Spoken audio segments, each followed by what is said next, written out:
السلام علیکم ورحمۃ اللہ وبرکاتہ۔ وعلیکم السلام ورحمۃ اللہ وبرکاتہ۔ امید ہے سب لوگ خیریت سے ہوں گے۔ اور ہماری جو گفتگو چل رہی تھی وہ پچھلے لیکچر تک ہم نے جو سورہ احزاب ہے اس کی 25 نمبر آیت تک چیزوں کو دیکھ لیا تھا، اور اس کے بعد آیت نمبر 26 ہے سورہ احزاب کی، وَأَنزَلَ الَّذِينَ ظَاهَرُوهُم مِّنْ أَهْلِ الْكِتَابِ مِنْ صَيَاصِيهِمْ وَقَذَفَ فِي قُلُوبِهِمُ الرُّعْبَ فَرِيقًا تَقْتُلُونَ وَتَأْسِرُونَ فَرِيقًا۔ وَأَنزَلَ الَّذِينَ، اور اس کا تھوڑا سا آپ بیک گراؤنڈ ہم نے پڑھ بھی لیا تھا، سن بھی لیا تھا، سمجھ بھی لیا تھا کہ جو بنو قریظہ تھے انہوں نے بد عہدی کی تھی مسلمانوں کے ساتھ، اور پچھلے لیکچر تک ہم نے یہ بات بھی پڑھ لی تھی کہ ان کی بد عہدی کے باوجود اللہ تعالیٰ نے ایک خاص مدد کی مسلمانوں کی، اور اللہ تعالیٰ کی ایک خاص مدد کے بعد، خاص مدد کے ساتھ مسلمانوں کو کامیابی ملی، اور کفار و مشرکین، غطفان اور یہ جو جتنے بھی بڑے بڑے جو ہے نا قبائل آئے تھے مسلمانوں کو مٹانے کے لیے، ان کو منہ کی کھانا پڑی، اور اس کے بعد ان کو ناکامی کا منہ دیکھ کے واپس اپنے علاقوں میں جانا پڑا۔ تو جب وہ چلے گئے واپس، اور جو ہے اللہ تعالیٰ نے مسلمانوں کو فتح نصیب فرمائی، تو بنو قریظہ وہ تو کہیں نہیں جا سکتے تھے، ان کے گھر وہیں پہ تھے، ان کے مال اسباب اور سارا کچھ وہاں پہ تھا۔ تو اب ان کے ساتھ جو ہے نا دو دو ہاتھ کرنے کا وقت آ گیا تھا۔ وَأَنزَلَ الَّذِينَ ظَاهَرُوهُم مِّنْ أَهْلِ الْكِتَابِ وَأَنزَلَ الَّذِينَ، اور اتار دیا ان لوگوں کو، اللہ تعالیٰ نے اتار دیا ان لوگوں کو ظَاهَرُوهُم من اہل الکتاب، ظاہروہم جنہوں نے مدد کی تھی یا جو ہے نا ساتھ دیا تھا، من اہل الکتابی اہل کتاب میں سے، اور اس نے یعنی اللہ تعالیٰ نے اہل کتاب میں سے ان لوگوں کو جنہوں نے مدد کی تھی، من سیاسیہم ان کے قلوں سے، اور اللہ تعالیٰ نے اہل کتاب میں سے جن لوگوں نے اہل کتاب میں سے ان کی مدد کی تھی ان کو ان کے قلوں سے اتار دیا، سیاسیہم ان کے قلوں سے، وَقَذَفَ فِي قُلُوبِهِمُ الرُّعْبَ، اور ان کے دلوں میں جو ہے نا روب کو ڈال دیا، ان کے دلوں میں روب ڈال دیا، فَرِيقًا تَقْتُلُونَ وَتَأْسِرُونَ فَرِيقًا، تم ان میں سے ایک گروہ کو قتل کرتے تھے اور دوسرے گروہ کو تم قیدی بناتے تھے، قید کرتے تھے۔ جب وہ چلے گئے، واپس چلے گئے، اور جو ہے نبی کریم صلی اللہ علیہ وسلم جو ہے اپنے گھر آئے تو اللہ کے رسول علیہ الصلوۃ والسلام ابھی گھر بیٹھے ہوئے تھے، تو حضرت جبریل علیہ الصلوۃ والسلام آتے ہیں اور آ کے کہتے ہیں کہ اللہ کے رسول، آپ نے جو ہے وہ جنگ کے ہتھیار رکھ دیے ہیں، اتار دیے جنگ کے ہتھیار، لیکن ابھی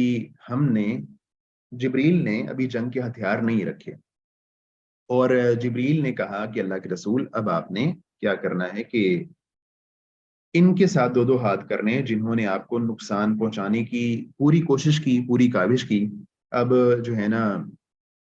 ان کا سامنا کرنے کا اور ان سے بدلہ لینے کا وقت آ گیا ہے۔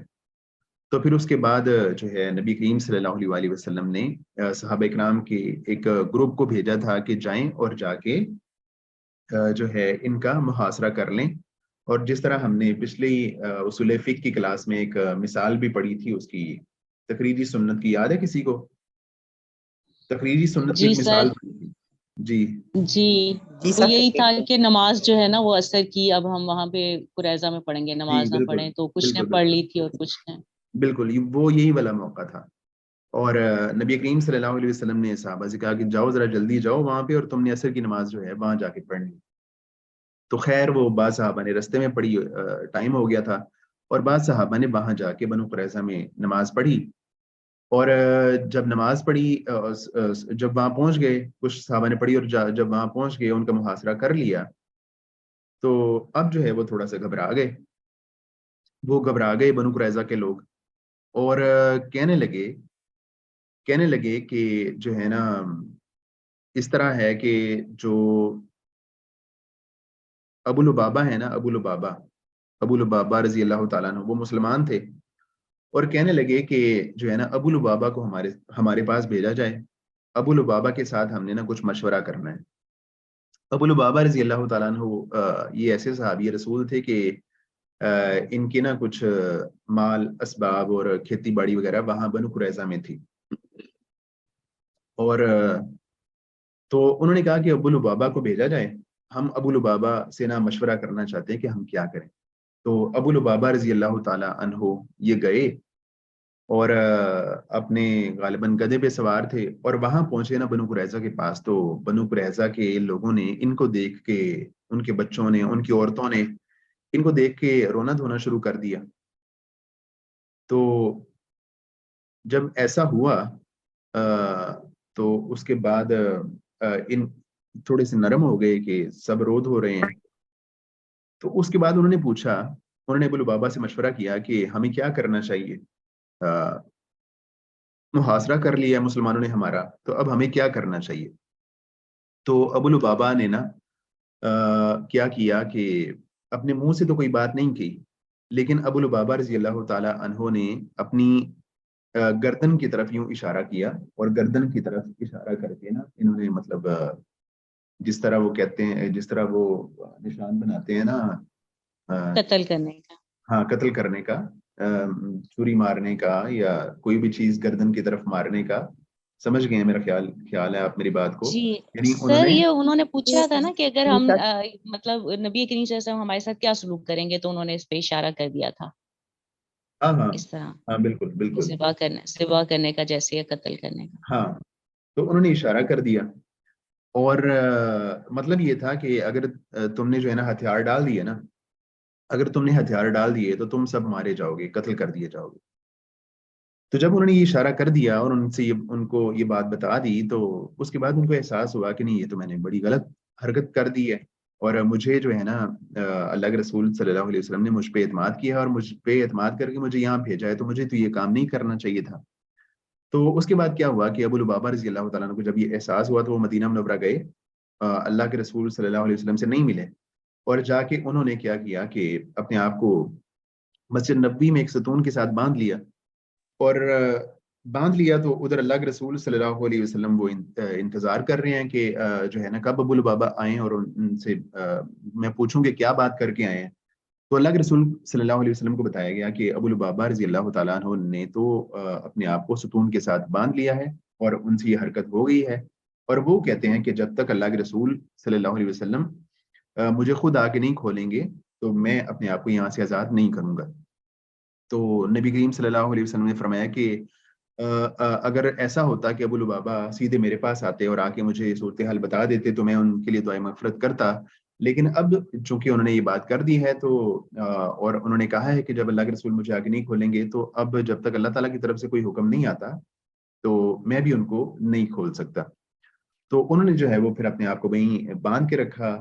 جو ہے بعض ضروریات کے لیے وہاں سے اٹھتے تھے، اور ان کو جو ہے نا ان کی جو اہلیہ تھیں وہیں کھانا دے دیتی تھیں، کھا لیتے تھے، تو انہوں نے اپنے آپ کو وہاں باندھ لیا۔ اس کے بعد جو ہے نا نبی کریم صلی اللہ علیہ وسلم جو ہے وہ خود بھی چلے گئے صحابہ کرام کے ساتھ، بنو قریظہ چلے گئے، اور جو ہے نا محاصرے میں شریک ہو گئے، محاصرہ ان کا کر لیا۔ تو اس کے بعد جو ہے نا بنو قریظہ کہنے لگے، بنو قریظہ نے کیا کیا کہ جو ہے انہوں نے کہا کہ سعد بن معاذ رضی اللہ تعالی عنہ کو ہمارے پاس بھیجا جائے، بلکہ سعد بن معاذ سے پہلے انہوں نے ہتھیار ڈال دیے، حالانکہ جو ابو لبابہ تھے نا یہ ان کو یعنی اشارہ بھی کر رہے تھے کہ تمہیں قتل کر دیا جائے گا، تو اس کے باوجود یعنی اللہ تعالیٰ نے ان کے دل میں ایسا روب ڈال دیا کہ انہوں نے ہتھیار پھینک دیے، ہتھیار ڈال دیے، حالانکہ وہ بڑے جری جوان تھے اور جو ہے نا لڑائی کر سکتے تھے، تو ان کے دلوں میں روب ڈالا اور انہوں نے ہتھیار ڈال دیے۔ اور اس کے بعد جو ہے نا جب اللہ کے رسول صلی اللہ علیہ وسلم وہاں گئے، تو وہ کہنے لگے کہ جو غالباً اللہ کے رسول نے کہا کہ تمہارے ساتھ کیا معاملہ ہونا چاہیے، تو انہوں نے کہا، بنو قریظہ کے لوگوں نے کہا کہ جو سعد بن معاذ رضی اللہ تعالی عنہ ہیں نا، وہ ہمارے بارے میں جو فیصلہ کریں گے وہ ہمیں منظور ہوگا۔ تو سعد بن معاذ رضی اللہ تعالی عنہ اس وقت یہ زخمی تھے جب یہ ہو رہا تھا، جو احزاب کا معاملہ ہوا تو اس میں ان کو ایک تیر لگ گیا تھا، تیر لگا تھا، اور جو ہے نا تیر لگنے کے بعد ان کو وہ زخمی حالت میں تھے اور کافی شدید زخمی تھے، اور صاحب فراش تھے اور مدینہ منورہ میں موجود تھے۔ تو جب ان کو تیر لگا تو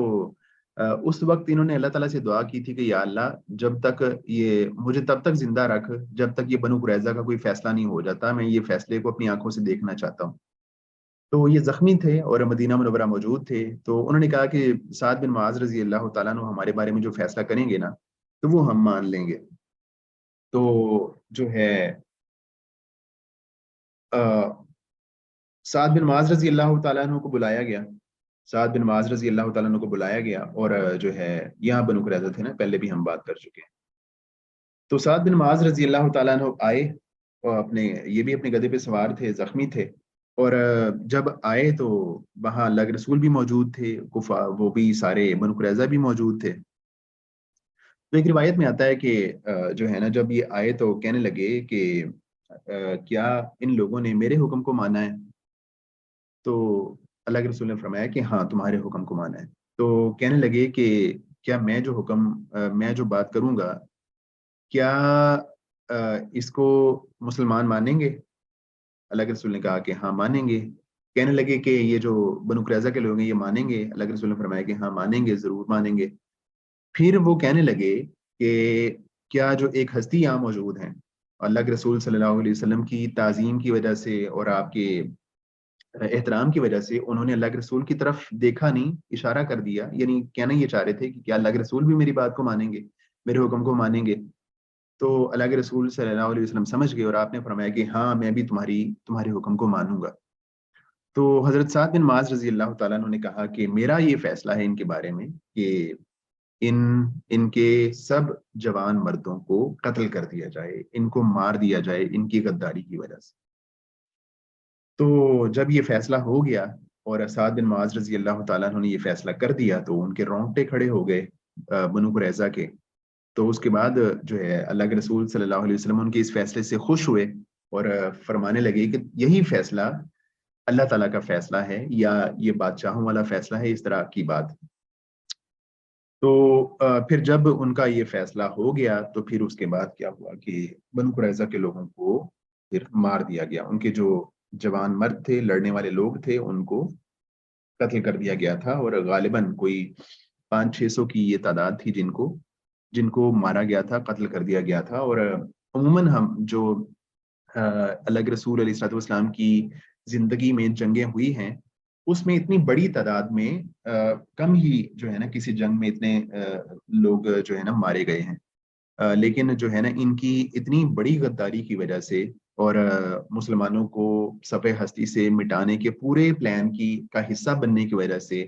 ان کے بارے میں یہ فیصلہ ہوا کہ ان کو مار دیا جائے اور قتل کر دیا جائے۔ تو اسی بات کی طرف اشارہ کیا گیا ہے اس آیت میں کہ وَأَنزَلَ الَّذِينَ ظَاهَرُوهُمْ، اور اتار دیا ان لوگوں کو ظاہروہم جنہوں نے جو ہے نا ساتھ دیا تھا، من اہل کتاب، اہل کتاب میں سے، من سیاسیہم ان کے قلعوں سے، اللہ تعالیٰ نے اہل کتاب میں سے ساتھ دینے والوں کو ان کے قلعوں سے اتار لیا۔ وَقَذَفَ فِي قُلُوبِهِمُ الرُّعْبَ، اور ان کے دلوں میں رعب کو ڈال دیا۔ فریقاً تقتلون، ان کا جو ہے نا ایک گروپ، وہ فریقاً تقتلون ایک گروہ کو قتل کرتے تھے، وتأسرون فریقاً اور ایک گروہ کو قید بناتے تھے۔ یہ میری آواز آپ کو ذرا سلو تو نہیں آتی ہے؟ یعنی اس کی آواز کم تو نہیں ہوتی ہے؟ کیونکہ میں نے ریکارڈنگ نہیں سنی ہے، سر، آواز نہیں کم، سر ٹھیک آ گئی، ٹھیک آ رہی ہے، ٹھیک آ رہی ہے۔ کیونکہ میں کو مائک نہیں یوز سر، نہیں کرتا، میری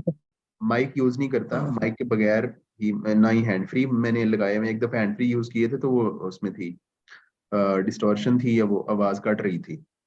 تو میں ایسے ہی بول رہا ہوں، اور میں نے کچھ ریکارڈنگ سنی ہے، میری آواز وہ ہے کم ہے، لو ہے، اس کو والیوم لو ہے۔ پتہ نہیں باقی ٹیچرز کا ایسا ہی ہوتا ہے یا صحیح ہوتا نہیں ہے؟ سر ٹھیک ہے، آپ کی بات سے اچھی ہے، لیکن درمیان میں تھوڑی سی رک رہی ہے، مجھے میرے نیٹ میں مسئلہ ہے یا پھر باقیوں کو شاید فیل ہو رہا نہیں ہے. یہاں پہ ٹھیک آ رہی ہے. اچھا بس پھر میرے اپنے کا مسئلہ ہوگا. ٹھیک ہے صحیح. تو اس کی تفسیر ہے، تفسیر ذرا پڑھیے گا. وَأَنزَلَ الَّذِينَ ظَاهَرُوهُم مِّنْ أَهْلِ الْكِتَابِ مِنْ صِيَاصِيهِمْ. سر میں ریڈی ہوں پڑھنے کے لیے، لیکن میں پوچھنا چاہتی ہوں اپنے ساتھیوں سے، کوئی اور پڑھنا چاہتا ہے، کسی کا دل ہے تو جی کوئی اور پڑھنا ادروائز میں چاہے گا تو پڑھ پڑھ سکتا ہے. نہیں سمیہ رحمان آپ پڑھ لے، اچھی صاف ہوتی ہے آپ کی بھی. ٹھیک ہے. جی. وَأَنزَلَ الَّذِينَ ظَاهَرُوهُم مِّنْ أَهْلِ الْكِتَابِ مِنْ صِيَاصِيهِمْ. قریش اور بنو غطفان اور ان کے ساتھ آنے والوں کے واپس جانے کے ساتھ ہی مارکہ احزاب ختم ہو گیا، مگر بنو قریظہ کے ساتھ مارکہ ختم نہیں ہوا، جنہوں نے اس موقع پر رسول اللہ صلی اللہ علیہ وسلم اور مسلمانوں کے ساتھ کیا ہوا معاہدہ توڑ ڈالا تھا، جس میں یہ عہد کیا گیا تھا کہ باہر سے آنے والے حملہ آور کے مقابلے میں مسلمان اور یہودی ایک دوسرے کی مدد کریں گے، لیکن یہودیوں نے یہ عہد توڑ ڈالا اور قریش اور اتحادی لشکروں کے ساتھ اس بات پر اتفاق کر لیا کہ وہ مسلمانوں کے پیچھے سے مدینہ پر حملہ آور ہوں گے. جب رسول اللہ صلی اللہ علیہ وسلم کو اس کا علم ہوا تو آپ نے سعد بن معاذ، سعد بن عبادہ اور ایک انصاری صحابی رضی اللہ عنہم کو اس بات کی تحقیق کے لیے بھیجا. سعد بن معاذ اور سعد بن عبادہ رضی اللہ عنہما نے آ کر رسول اللہ صلی اللہ علیہ وسلم کو اشارے سے حقیقت حال سے آگاہ کیا. بنو قریظہ کے ارادے نہایت خطرناک تھے، مگر اللہ تعالیٰ نے انہیں ناکام و نامراد کر دیا. قریش اور ان کے درمیان بے اعتمادی پیدا ہو گئی اور ان کے قریش کے ساتھ مل کر مسلمانوں کے خلاف لڑنے کی نوبت نہیں آئی. آخر کار وہ قلعوں میں بند ہو کر مقابلے پر آمادہ ہو گئے. ہاں تو ہم نے اس بات کی طرف اشارہ پچھلے بھی لیکچر میں کیا تھا کہ اللہ کے رسول صلی اللہ علیہ وسلم نے بعض صحابہ کو بھیجا تھا اور انہوں نے آ کے اشارے سے جو ہے نا حقیقت حال بتائی تھی. تو جب انہوں نے اشارے سے بتائی تھی تو کیا باقی صحابہ کو پتہ چل گیا تھا یا نہیں چلا تھا؟ جی پتہ چل گیا تھا، مطلب اندازہ ہو گیا تھا ان کو. اندازہ ہو گیا تھا. جی. ہاں جی. وقذف فی قلوبہم الرعب. جب رسول اللہ صلی اللہ علیہ وسلم خندق سے فارغ ہو پتہ کر چل گیا تھا ان کو. مدینہ واپس آئے تو ہتھیار اتار کر ابھی غسل ہی کیا تھا کہ جبریل علیہ السلام آئے اور کہنے لگے آپ نے ہتھیار رکھ دیے، مگر ہم فرشتوں نے ابھی ہتھیار نہیں رکھے، بنو قریظہ کی طرف چلیں. چنانچہ آپ صلی اللہ علیہ وسلم نے فرمایا لا یصلین احد العصر الا فی بنی قریظہ. بخاری کی حدیث ہے، کوئی شخص عصر کی نماز نہ پڑھے مگر بنو قریظہ کے پاس جا کر. چنانچہ آپ نے جا کر بنو قریظہ کا محاصرہ کر لیا. یہ محاصرہ 1 ماہ کے قریب جاری رہا، حتیٰ کہ وہ مقابلے سے عاجز آ گئے اور اللہ تعالیٰ نے ان کے دلوں میں رعب ڈال دیا. آخر کار وہ اپنے آپ کو مسلمانوں کے حوالے کرنے پر آمادہ ہو گئے، اس شرط پر کہ ان کے بارے میں سعد بن معاذ رضی اللہ عنہ جو فیصلہ کریں انہیں قبول ہوگا. سعد بن معاذ رضی اللہ عنہ کو خندق کے دوران بازو کی رگ میں تیر لگا تھا، جس کے نتیجے میں آخر کار وہ شہید بھی ہو گئے. ان کے سامنے یہ بات بھی تھی کہ اگر بنو قریظہ قریش کے ساتھ بنائے ہوئے منصوبے کے مطابق کامیاب ہو جاتے تو مسلمانوں کا نام و نشان مٹا دیتے. یہ تو اللہ تعالیٰ کا خاص فضل تھا کہ اس نے مسلمانوں کو محفوظ رکھا. تو جو حضرت سعد بن معاذ رضی اللہ تعالیٰ عنہ تھے نا، ان کی بہت زیادہ خدمات رہی ہیں اسلام کے لیے. ایک انصاری صحابی تھے اور جب مسلمانوں نے ہجرت کی ہے تو ان کی جو ہے نا ہر جنگ میں، اس سے پہلے جو جنگیں ہوئی ہیں وہ بدر ہو یا احد ہو، تو اور اس کے علاوہ نبی کریم صلی اللہ علیہ وسلم کے ساتھ ان کا جو تعلق تھا اس کے حوالے سے ان کی بہت زیادہ خدمات ہیں اسلام کے لیے اور بہت زیادہ ان کا جذبہ تھا. جس طرح کہ ہم نے پہلے بھی تذکرہ کیا کہ انہوں نے بہت بدر سے پہلے ایک بہت زبردست تقریر کی تھی انصار کی طرف سے، تو اس کے بعد نبی کریم صلی اللہ علیہ وسلم نے بہت خوشی کا اظہار فرمایا تھا. اور جب انہوں نے یہ فیصلہ کر دیا اور فیصلہ کر کے جب واپس آ گئے مدینہ منورہ میں، تو ان کا جو ہے نا بستر مسجد نبوی میں ہی لگا ہوا تھا. تو جو ہے نا بعض لوگوں نے دیکھا کہ ان کا جو خیمہ لگا ہوا تھا اس سے جو ہے نا بلیڈنگ ہو رہی تھی، خون نظر آیا بعض صحابہ کرام کو. تو جا کے دیکھا تو اس وقت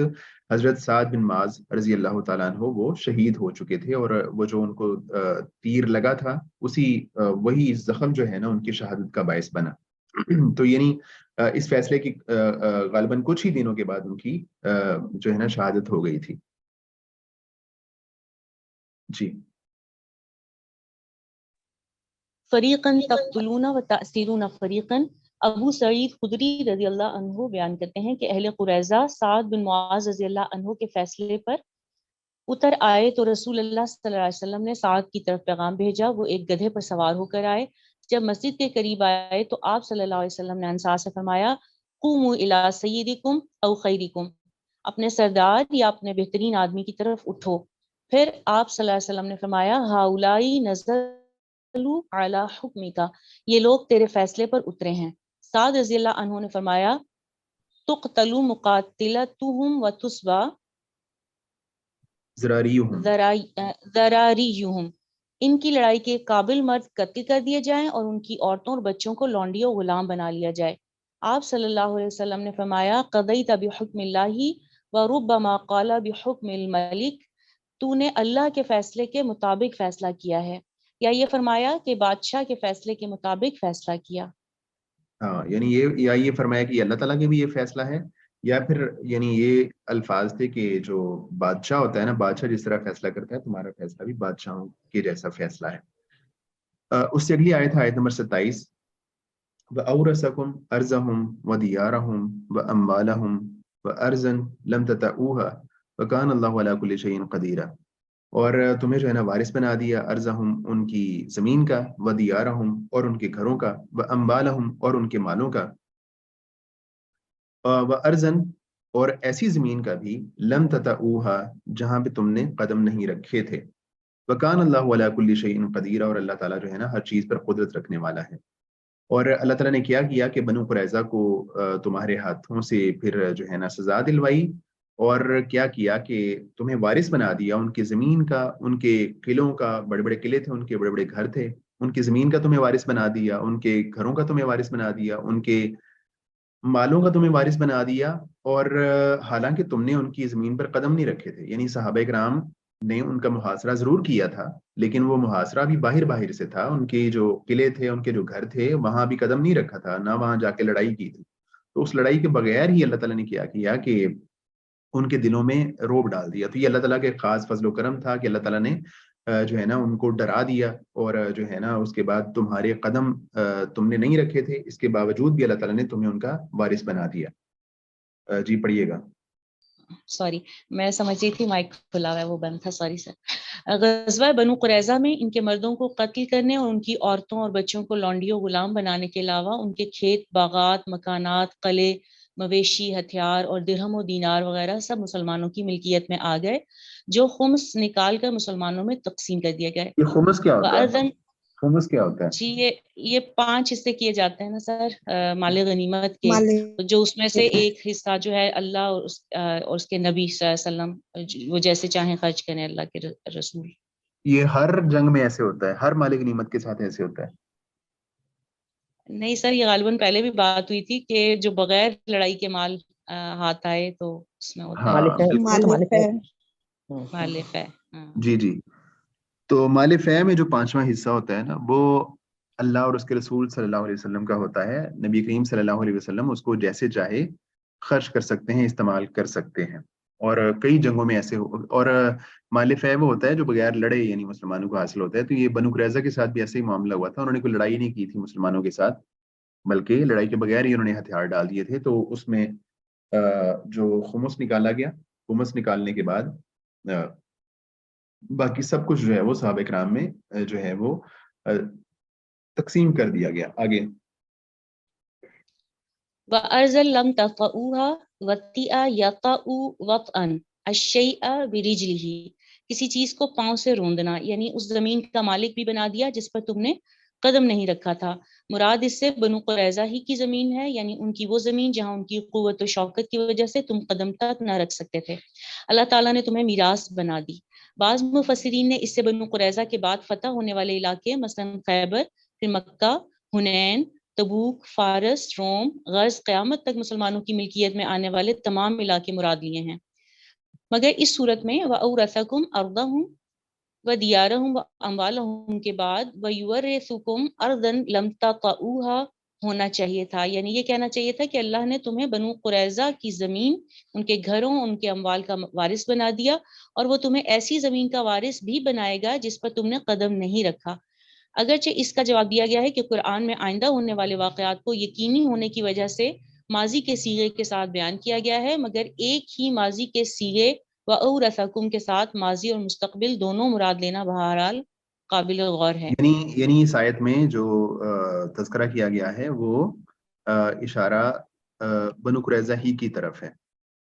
وَكَانَ اللَّهُ عَلَىٰ كُلِّ شَيْءٍ قَدِيرًا، یعنی یہ سب کچھ تمہاری بہادری یا مہارت کی وجہ سے نہیں ہوا بلکہ محض اللہ کی مدد سے ہوا، اور اللہ تعالیٰ ہر چیز پر ہمیشہ سے پوری طرح قادر ہے، اس کے لیے کچھ بھی مشکل نہیں۔ آیت نمبر 28 ہے۔ اب چونکہ جب بنو قریظہ ہو گیا اور مسلمانوں کے پاس ایک حد تک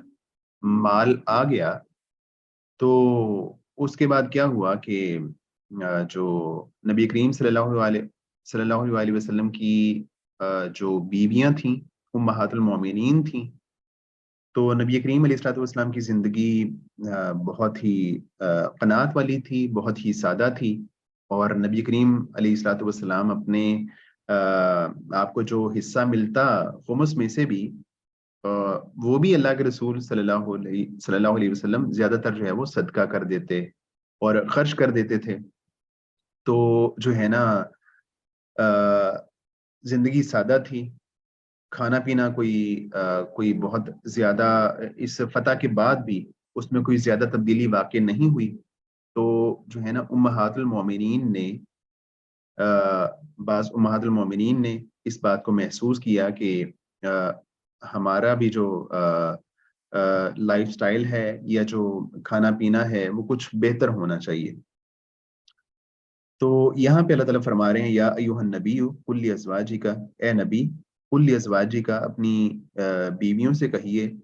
ان کنتن تریدن الحیات الدنیا، اگر تم دنیا کی زندگی کا ارادہ رکھتی ہو، وزینتہا اور اس کی زینت کا، فتعالینا تو تم آ جاؤ،